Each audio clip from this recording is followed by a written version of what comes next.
Assalamualaikum warahmatullahi wabarakatuh.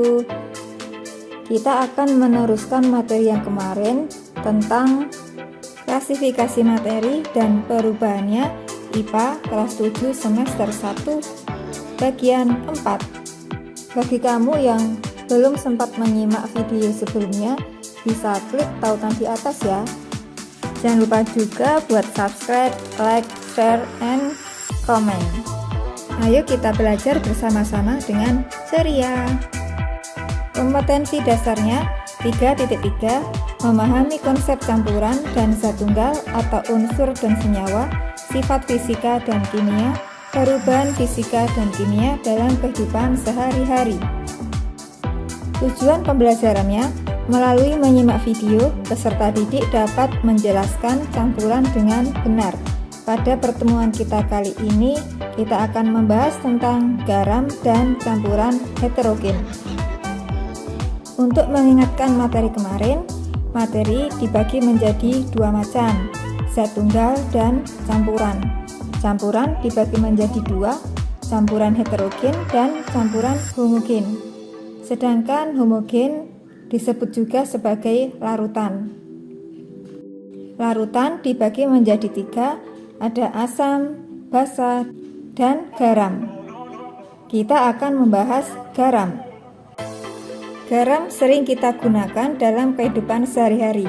Contoh dari garam ini ada garam dapur atau rumus kimianya NaCl, natrium klorida, untuk pengolahan makanan.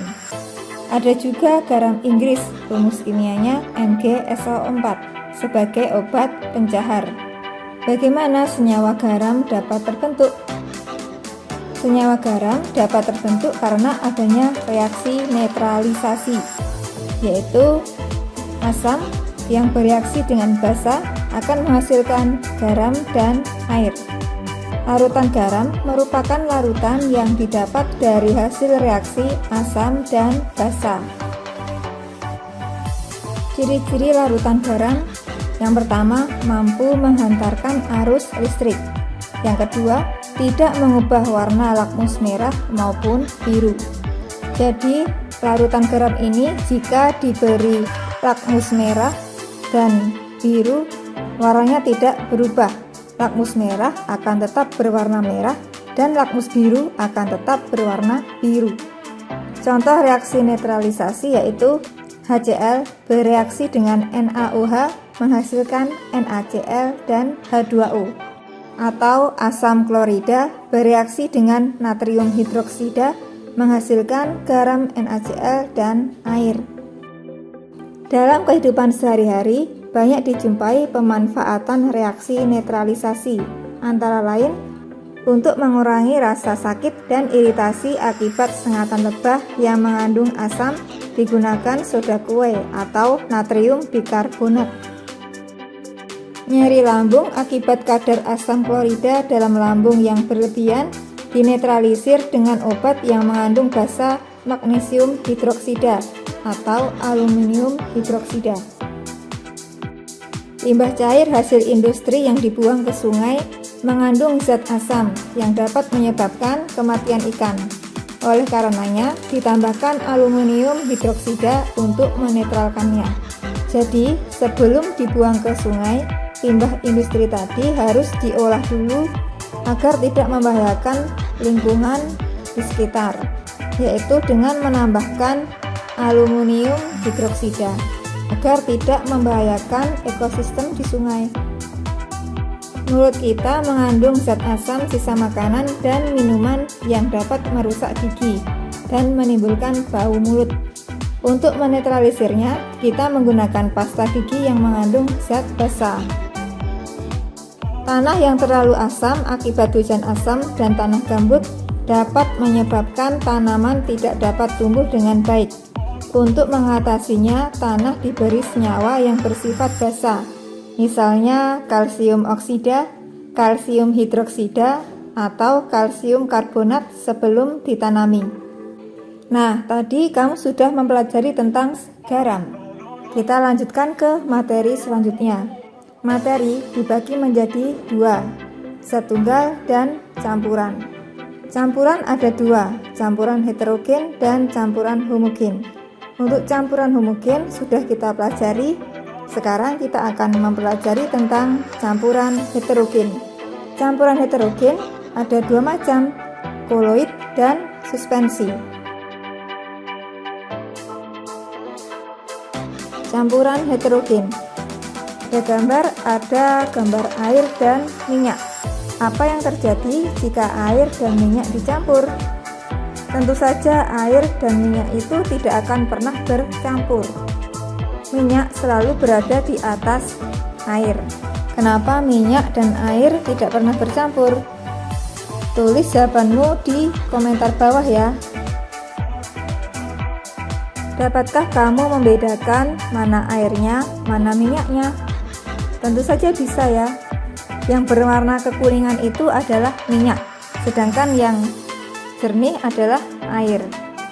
Campuran heterogen terjadi karena zat yang tidak dapat bercampur satu dengan lain secara sempurna, sehingga dapat dikenali zat penyusunnya. Campuran heterogen adalah campuran yang dapat dibedakan zat-zat yang tercampur di dalamnya. Pada campuran heterogen, seluruh bagiannya tidak memiliki komposisi yang sama atau tidak serba sama. Campuran heterogen dibagi menjadi dua, yaitu suspensi dan koloid. Suspensi, campuran zat atau senyawa yang terlihat keruh dan tidak bisa stabil. Jika dibiarkan akan mengendap. Contohnya, kopi dan air setelah diaduk, kopi akan mengendap di bawah gelas. Kita masih bisa membedakan mana kopi dan airnya. Demikian juga dengan lumpur. Lama-lama lumpur akan mengendap. Kita bisa membedakan mana air dan mana lumpurnya. Itu ada pasir yang ditaruh di dalam gelas plastik, kemudian diberi air. Maka air akan mengendap di dasar gelas. Kita bisa membedakan mana air dan mana pasirnya. Itu juga termasuk campuran heterogen.